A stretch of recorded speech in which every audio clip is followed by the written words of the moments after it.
sa Diyos Ama natin. Kapwa ay lingapin, bilin ng Diyos sapin. Magtulungan tayo't magmahalang taos. Halimbawa ito ni Kristong ating Diyos. Pagbubukas palad, taglayin nating lubos. Nuestra Señora de Guía, Nuestra Señora de Guía. Pagbubukas palad, tanging tugon namin sa mga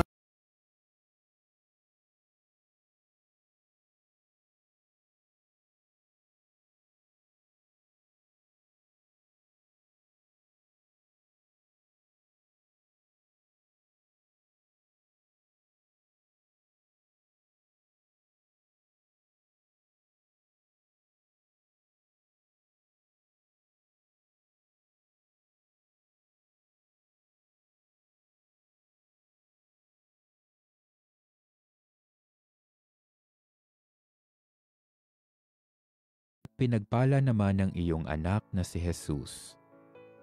Santa Maria, Ina ng Diyos, ipanalangin mo kaming makasalanan, ngayon at kung kami mamamatay.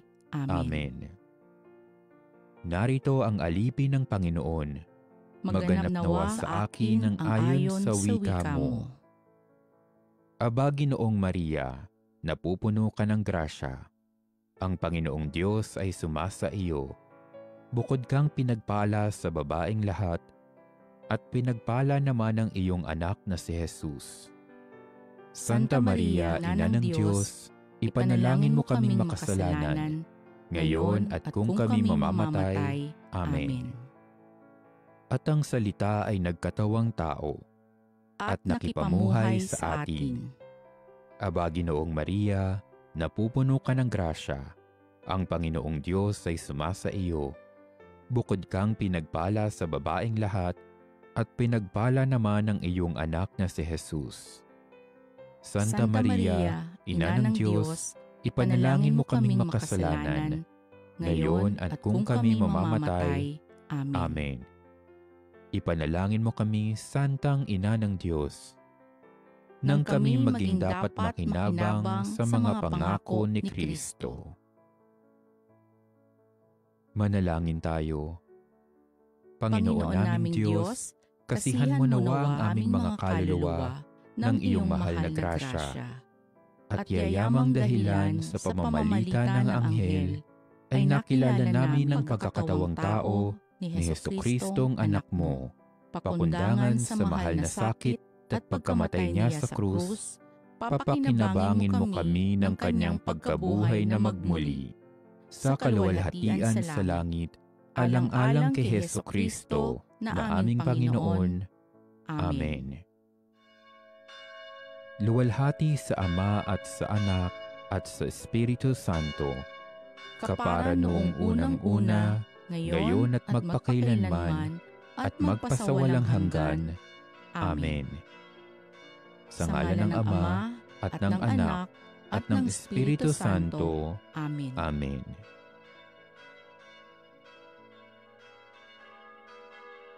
O banal na Ina ng Diyos, huwag mong hindi pansinin ang aming kahilingan sa aming pangangailangan. Bagkus ay ilayo kami sa lahat ng panganib. O maluwalhati at pinagpalang Birhen.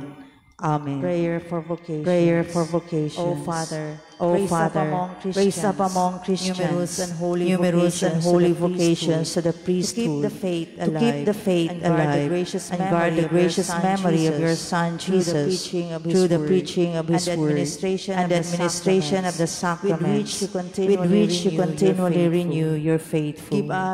Give us holy ministers of your altar, who are careful and fervent guardians of the Eucharist, the sacrament of the supreme gift of Christ, redemption of the world. Call ministers of your mercy, who to the sacrament of reconciliation spread the joy of your forgiveness. Grant, O Father, that the Church may welcome with joy the numerous inspirations of the Spirit of your Son, and lose out to his teachings. May she care for vocations, to the ministerial priesthood, and to the consecrated life. Sustain the bishops, priests, and deacons, consecrated men and women, and all the baptized in Christ, so that they may faithfully fulfill their mission at the service of the gospel. This we pray you through Christ our Lord.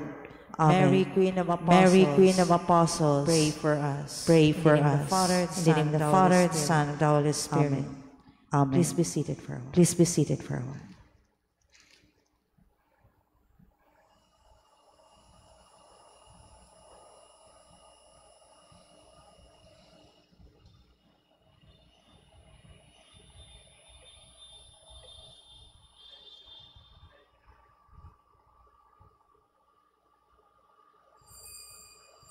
Magandang gabi po mga kapatid ko kay Kristo. Ngayon po ay Biyernes sa ikadalawamputsyam na linggo sa karaniwang panahon. Ang ating punong tagapagdiwang ay si Reverendo Padre Danichi. Magsitayo po ang lahat.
Simulan natin ang ating pagdiriwang sa ngalan ng Ama at ng Anak at ng Espiritu Santo. Ang pagpapala ng ating Panginoong Hesukristo, ang pag-ibig ng Diyos Ama at ang pakikipagkaisa ng Espiritu Santo naway sumainyong lahat. At sumayo rin. Mga kapatid, aminin natin ang ating mga kasalanan upang tayo'y maging marapat gumanap sa banal na pagdiriwang. Inaamin ko sa makapangyarihang Diyos at sa inyo mga kapatid, nalubha akong nagkasala sa isip, sa salita, sa gawa at sa aking pagkukulang. Kaya isinasamo ko sa mahal na Birheng Maria, sa lahat ng mga anghel at mga banal, at sa inyo mga kapatid, na ako'y panalangin sa Panginoong ating Diyos. Kaawaan tayo na makapangyarihang Diyos, patawarin tayo sa ating mga kasalanan at patnubayan tayo sa buhay na walang hanggan. Panginoon, kaawaan mo kami. Panginoon, kaawaan mo kami. Kristo, kaawaan mo kami. Kristo, kaawaan mo kami. Panginoon, kaawaan mo kami. Panginoon, kaawaan mo kami. Manalangin tayo. Ama naming makapangyarihan, gawin mong lagi naming matapat na sundin ang loob mo upang kami ay wagas na makapaglingkod sa iyo sa pamamagitan ni Jesucristo kasama ng Espiritu Santo magpasawalang hanggan. Amen. Magsiupo po ang lahat.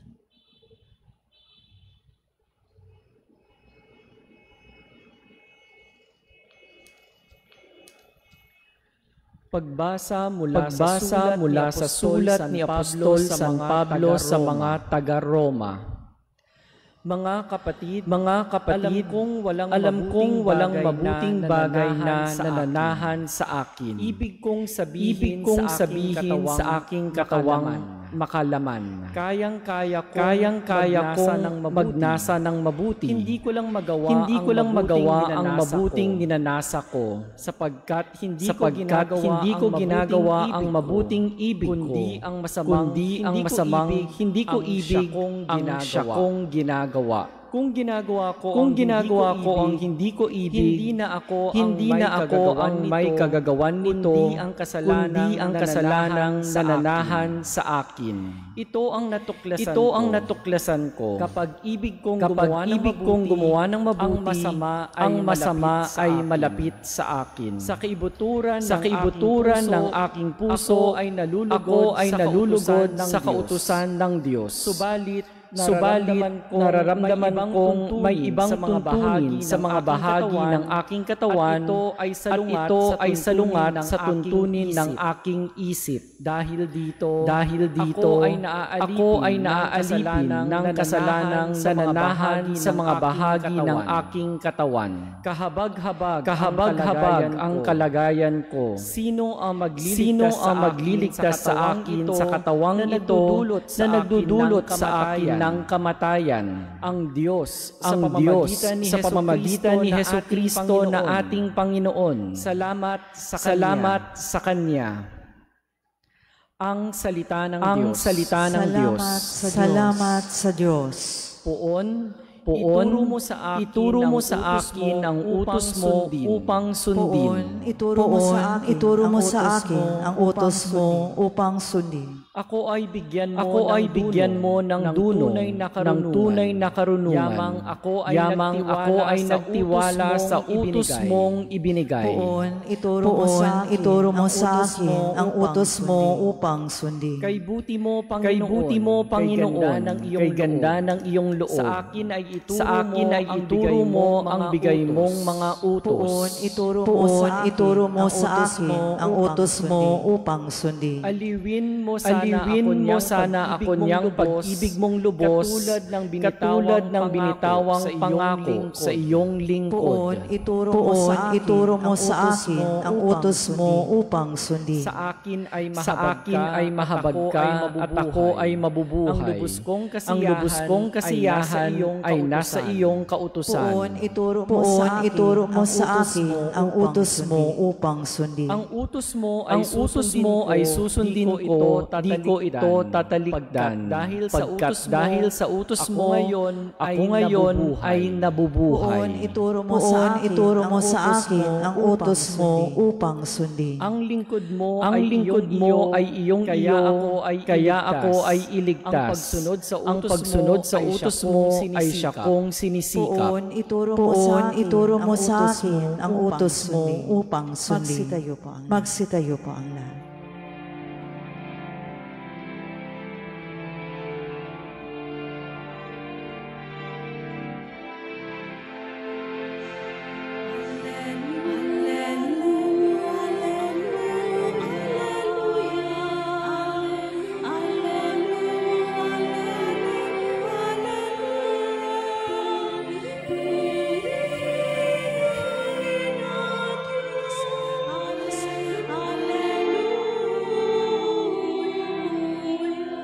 Papuri sa Diyos Ama pagkat ipinahayag niya, hari siya ng mga aba.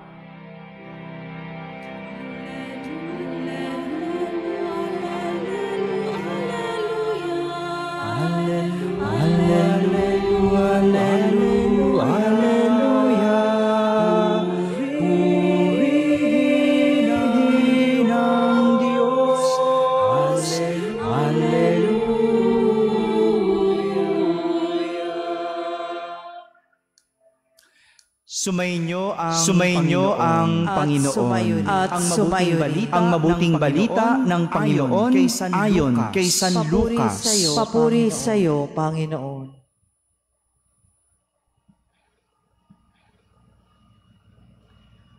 Noong panahong iyon, sinabi ni Jesus sa mga tao, kapag nakita ninyong makapal ang ulap sa kanluran, sinasabi ninyong uulan. At gayon nga ang nangyayari. At kung umiihip ang hangin timog, ay sinasabi ninyong iinit. At nagkakagayon nga, mga mapagpaimbabaw. Marunong kayong bumasa ng palatandaan sa lupa at sa langit. Bakit hindi ninyo mabasa ang mga tanda ng kasalukuyang panahon? Bakit hindi ninyo mapagpasyahan kung alin ang matuwid? Kapag isinakdal ka sa hukuman, makipag-ayos ka sa nagsakdal habang may panahon. Baka kalad ka rin kanya sa hukuman at ibigay ka ng hukom sa tanod at ibilanggo ka naman nito. Sinasabi ko sa inyo, hindi ka makalalabas doon hanggat hindi mo nababayaran ang kahuli-hulihang sentimo. Mga kapatid, ang mabuting balita ng Panginoon. Pinupuri ka namin, Panginoong Hesukristo. Magandang gabi po sa inyong lahat. Ngayong araw na ito ay itinalaga ng Santo Papa na magkaroon tayo ng pag-aayuno, panalangin at penitensya. Fasting, prayer, and penance. As our offering to the war that is happening in Holy Land, bilang ating alay sa gerang nagaganap sa Israel. At gaya nga ng sabi ng Santo Papa, war does not solve any problems. It sows only death and destruction, torments hate and proliferate revenge. Kaya naman po, akmang-akma ang mensahe ng ating mga pagbasa para sa intensyon ng ating panalangin na matigil na ang gera at hidwaan sa mundo. Katulad na lang po ng mensahe ni Jesus sa ating ebanghelyo tungkol sa pakikipag-ayos. Sabi ni Jesus, kapag isinakdal ka sa hukuman, makipag-ayos ka sa nagsakdal sa iyo habang may panahon. Wala namang ibang paraan para magkaroon ng kaayusan kundi ang hindi pagkakaunawaan ay pag-usapan. Communication is the key. Walang gulo, hindi kayang ayusin ng isang matiwasay na dialogo. Kaya nga, ang sabi ng Santo Papa, walang ibang ginagawa ang gera, kundi ang pumatay at sumira, magtanim ng galit at maghiganti. Tingnan natin yung nangyari sa Israel. Ang daming napatay at ang daming nasira. Ganon din kalalim ang galit na naitanim. Kaya nagdulot ng ganon kalaking kasiraan. At sa huli, ganti yung nangyayari. Hindi ba?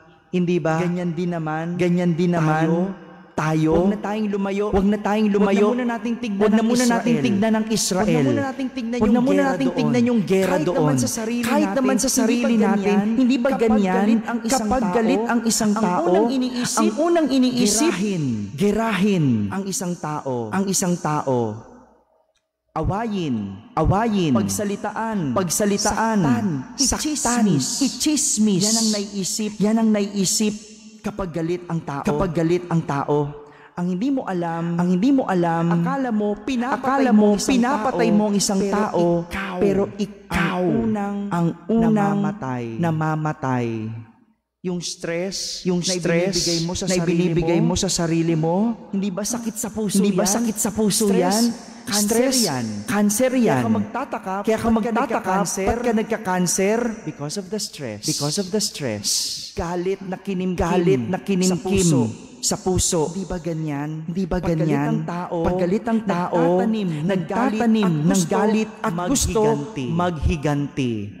Di ko alam bakit. Kapag galit ang tao, sa halip na i-resolve ang galit, kinikim-kim, nagtatanim. Tas nagtataka, ba't masakit ang puso? Nagtataka, bakit may sakit? Sa'yo rin nagmula. Sa galit. Ganyan po ang nangyari. Diba? Kapag ang isang tao galit, hindi dapat kinikim. Ang sabi ni Jesus, makipag-ayos. At alam niyo po, yan din yung tinutukoy ni San Pablo sa ating unang pagbasa.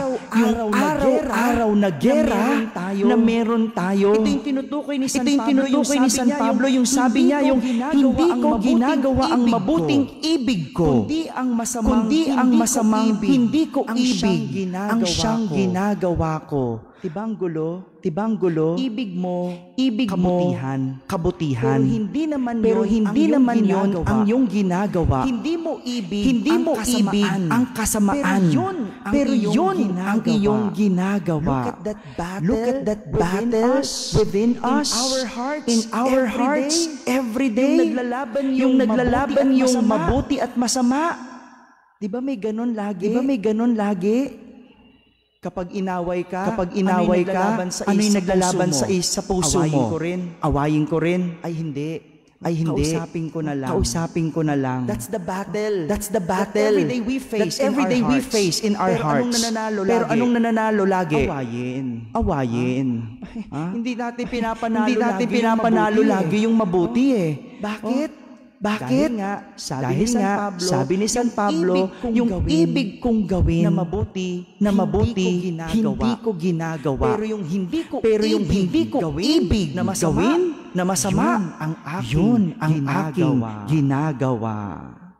Ganyan ang nangyayari sa atin araw-araw. Ayaw natin yung gera na nangyayari sa Holy Land. Pero yung gerang nangyayari sa puso natin, yung gera sa ating pamilya, yung gera sa ating mga kaibigan, pinapanatili natin. Look at the irony of life. Ayaw mong may kaaway, pero kung magalit ka, halos makamatay. Gusto mong maging mabuti, pero kapag nakikita mo yung kagalit mo, nagiging masama ka. Pinipili mo yung masama. Mga kapatid, wag nating hayaan manaig ang kasamaan. Kaya kailangan natin ang grasya ng Diyos para mamagitan. That's what we need. The grace of God. Like Saint Paul, he recognized the evil in him. And so what he needs? Jesus. He needs Jesus. He needs the grace of Jesus. Kasi kahit gusto mong maging mabuti, ang nagagawa mo masama. Kahit ayaw mo ang masama, ang nagagawa mo masama pa rin. That's why we need the grace of God. Kailangan natin ang grasya ng Diyos. Kaya kailangan nating manalangin. And this is what we are doing today. We pray that the war may end. Not only the war in Israel, in Holy Land, but most especially the war that is happening in our hearts, in our family, in our community. Paglabanan ang kasamaan. Dahil walang ibang paraan para labanan ang kasalanan, kundi ang humingi ng tulong sa Diyos sa oras ng ating kahinaan. Amen.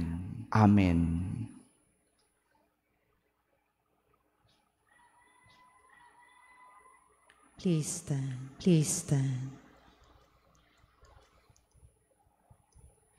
Sinasabi ng Panginoon na maging handa tayo sa araw ng Kanyang pagbabalik. Dumulog tayo sa Ama habang nananalangin, naghahanda at naghihintay sa pagdating ng Panginoon. Ating sambitin sa bawat panalangin, ihanda mo kami sa iyong paghahari, Panginoon. Ihanda mo kami sa iyong paghahari, Panginoon. Ang simbahan nawa ay tumugon sa panawagan sa pagbabago at pagbabalik loob. Manalangin tayo sa Panginoon.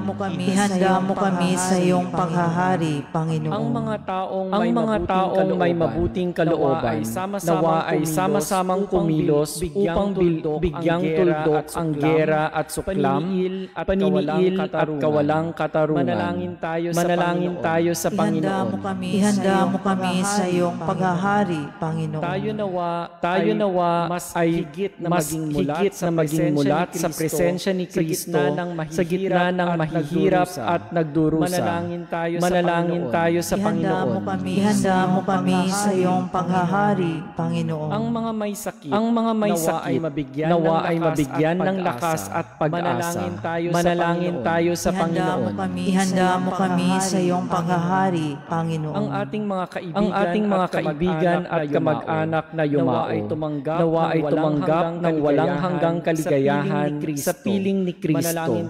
Manalangin tayo sa Panginoon. Ihanda mo kami sa iyong paghahari, Panginoon. Sa katahimikan, ating ilapit sa Diyos ang ating mga pansariling kahilingan.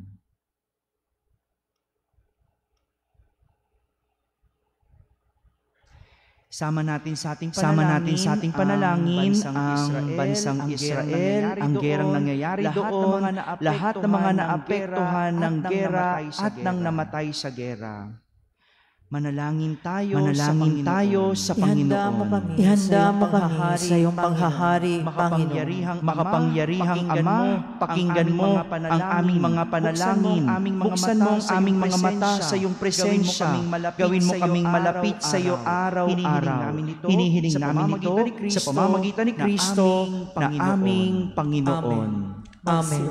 Magsiupo po.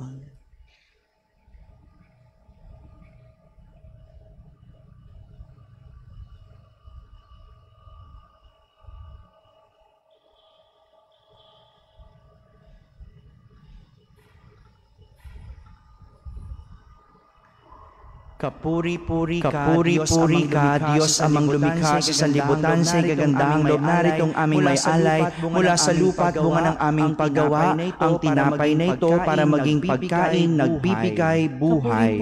Kapuri-puri ang buong may kapal, ngayon at kailanman.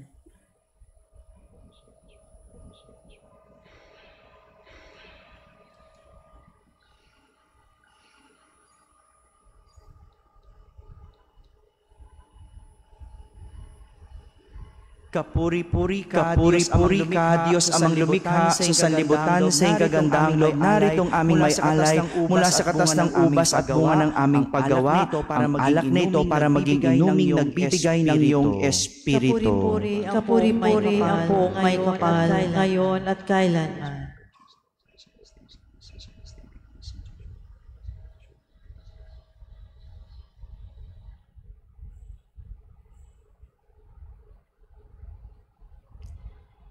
Magsitayo po. Manalangin kayo mga kapatid upang ang paghahain natin ay kalugdan ng Diyos amang makapangyarihan.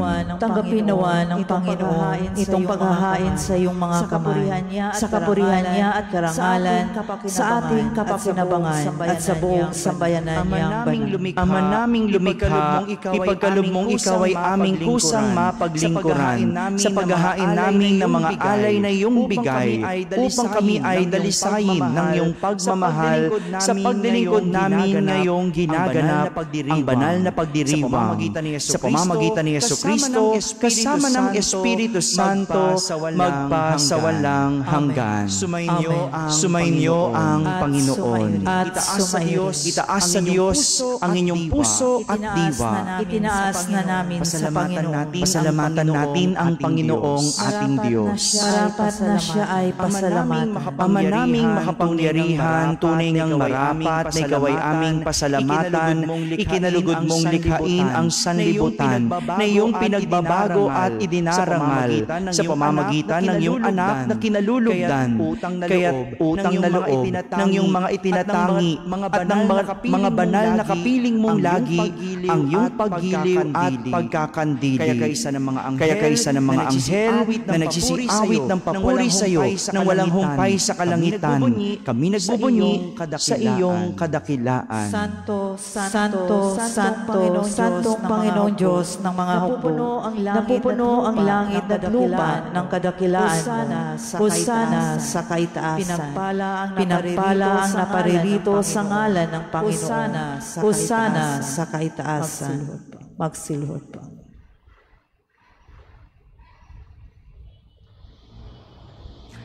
Ama naming banal, ikaw ang bukal ng tanang kabanalan. Kahit sa pamagitan ng iyong Espiritu ay gawin mong banal ang mga kaloob na ito upang para sa amin ay maging katawan at dugo ng aming Panginoong Hesukristo. Bago niya, pinagtiis ang kusang loob na maging handog, hinawakan niyang tinapay, pinasalamatan kanya, pinaghati-hati niya iyon, iniyabot sa kanyang mga alagad at sinabi, Tanggapin ninyong lahat ito at kanin. Ito ang aking katawan na inihahandog para sa inyo.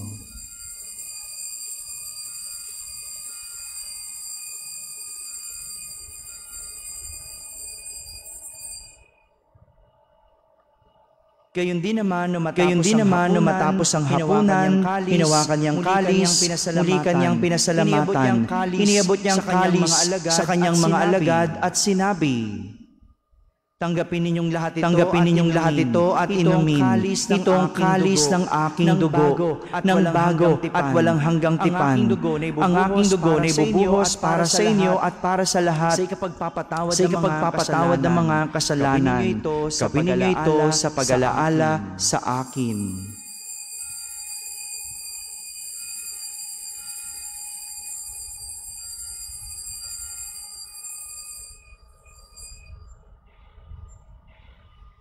Ipagbunyi natin ang misteryo ng pananampalataya. Sa krus mo at pagkabuhay, kami ay natubos mong tunay.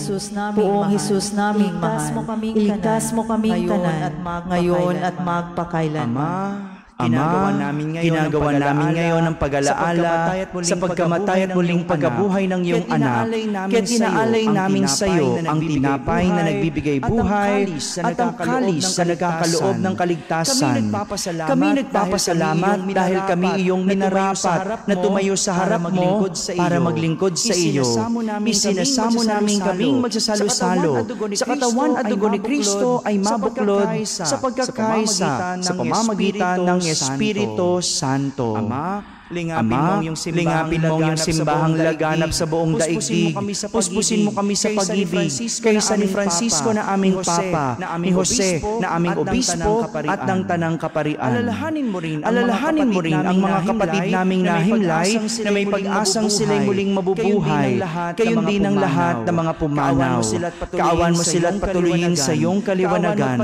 Kaawan mo at pagindapating kaming lahat na makasalo sa iyong buhay na walang wakas. Na mahal na Birheng Maria, na ina ng Diyos, ng kabiyak ng puso niyang si San Jose, kaysa ng mga apostol at ang lahat ng mga banal na namuhay dito sa daigdig ng kalugod-lugod sa iyo.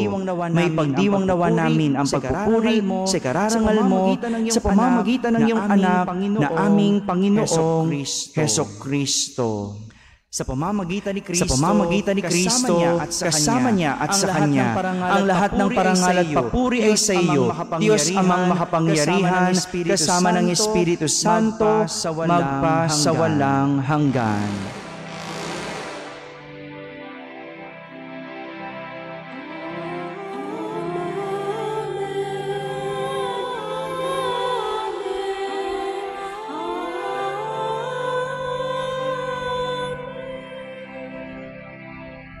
sa tagubilin ng mga nakahagaling na utos at turo ni Jesus na Panginoon natin at Diyos, ipahayag natin ng lakas loob. Ama namin, sumasalangit ka, sambahin ang ngalan mo, mapasa amin ang kaharian mo, sundin ang loob mo dito sa lupa para nang sa langit. Bigyan mo kami ngayon ng aming kakanin sa araw-araw at patawarin mo kami sa aming mga sala para ng pagpapatawad namin sa nagkakasala sa amin. At huwag mo kaming ipahintulot sa tukso at iadya mo kami sa lahat ng masama. Hinihiling namin kami iadya sa lahat ng masama, pagkalooban ng kapayapaan araw-araw, iligtas sa kasalanan at ilayo sa lahat ng kapahamakan, samantalang aming pinananabikan ang dakilang araw ng pagpapahayag ng tagapagligtas namin, si Jesucristo. Sapagkat iyo ang kaharian at ang kapangyarihan at ang kapurihan magpakailanman. Panginoong Jesucristo, sinabi mo sa iyong mga apostol, kapayapaan ang iniiwan ko sa inyo, ang aking kapayapaan ang ibinibigay ko sa inyo.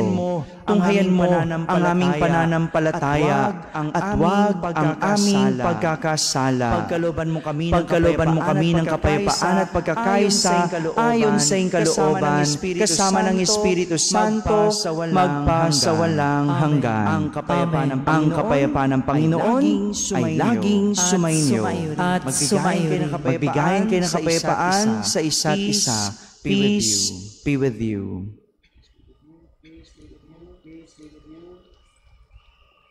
Kordero ng Diyos, na nag-aalis ng mga kasalanan ng sanlibutan, maawa ka sa amin. Kordero ng Diyos, na nag-aalis ng mga kasalanan ng sanlibutan, maawa ka sa amin. Kordero ng Diyos, na nag-aalis ng mga kasalanan ng sanlibutan, ipagkaloob mo sa amin ang kapayapaan.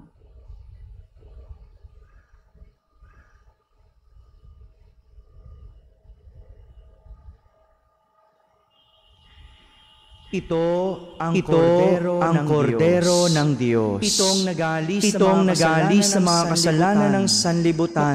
Mapalad ang mga inaaniyahan sa kanyang piging. Panginoon, hindi ako karapat-dapat na magpatuloy sa ngunit sa isang salita mo lamang ay gagaling na ako. Ang katawan ni Kristo. Amen.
Sa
Magsitayo po. Magsitayo po.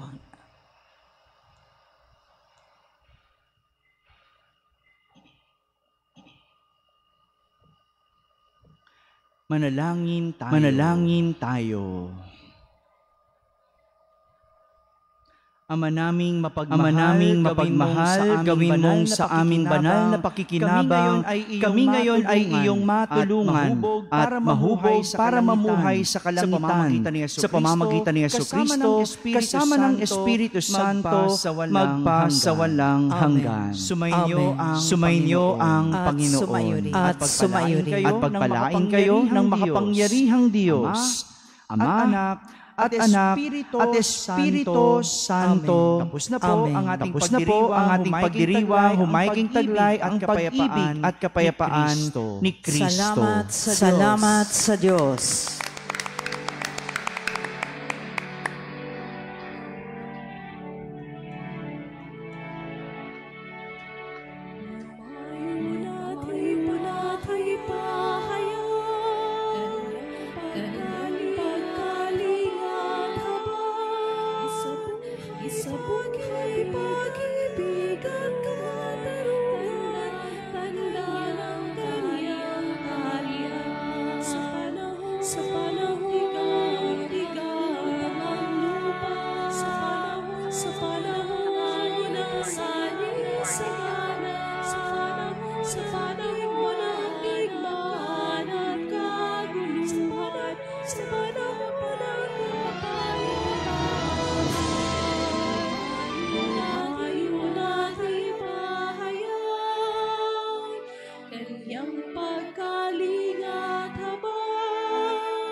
Sa buhay, pag-ibig at katarungan.